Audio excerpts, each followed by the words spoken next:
Listeners, ప్రపంచవ్యాప్తంగా Telugu one radio వింటున్న మా అభిమాన శ్రోతలందరికీ నమస్కారం.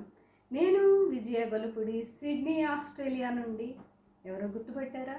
ఆకాశమే హద్దు, ఆకాశ వీధిలో మిమ్మల్ని పయనింపజేస్తూ తెలుగు వన్ రేడియోలో కార్యక్రమాలు సమర్పిస్తున్న విజయ గొల్లపూడి. గుర్తుపట్టారు కదా?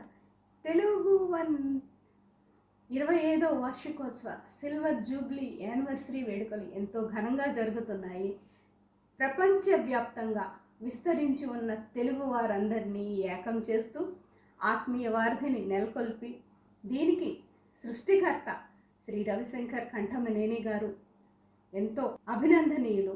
విశేషమైన కృషి చేస్తూ అప్పుడే 2000 సంవత్సరంలోనే అప్పుడప్పుడే మెల్లిమెల్లిగా తెలుగు డిజిటలైజ్ అవుతూ ప్రపంచవ్యాప్తంగా మరి ఉన్న ఆయన మదిలో వెలసిన ఒక అద్భుతమైన సృష్టి ఈ తెలుగు వన్ రేడియో. అంటే మాటలు కాదు, ఎంతైనా ఆ తెలుగు వారందరినీ ఒక త్రాటిపై నడిపిస్తూ ఎన్నో కార్యక్రమాలు, సినిమాలు, వినోదం, విజ్ఞానం, సాహిత్యం, సంగీతం అన్నిటినీ మమేకం చేస్తూ ఏర్పరిచిన ఈ తెలుగు వన్ రేడియో, అందులో నేను కూడా భాగస్వామురాలనే.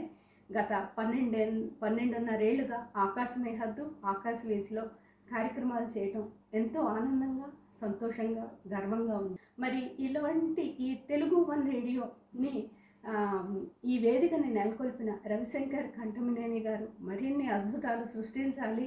ఇలాగే ఇక 25 ఏళ్ళేంటి, 50 ఏళ్ళేంటి, సూర్యచంద్రులు ఉన్నంతకాలం, కలకాలం ఇది తరతరాలకి ఈ సంపద, తెలుగు సంపద ఈ తెలుగు వన్ రేడియో ద్వారా అందాలి, అందించాలి అనే చక్కటి సంకల్పం ఎప్పుడు ఇలాగే నెలకొలాలి అని కోరుకుంటూ మనసారా మరి హృదయపూర్వక అభినందనలు, శుభాకాంక్షలు రవిశంకర్ గారు. అందరికీ, తెలుగు వన్ టీం అందరికీ కూడా హృదయపూర్వక అభినందనలు.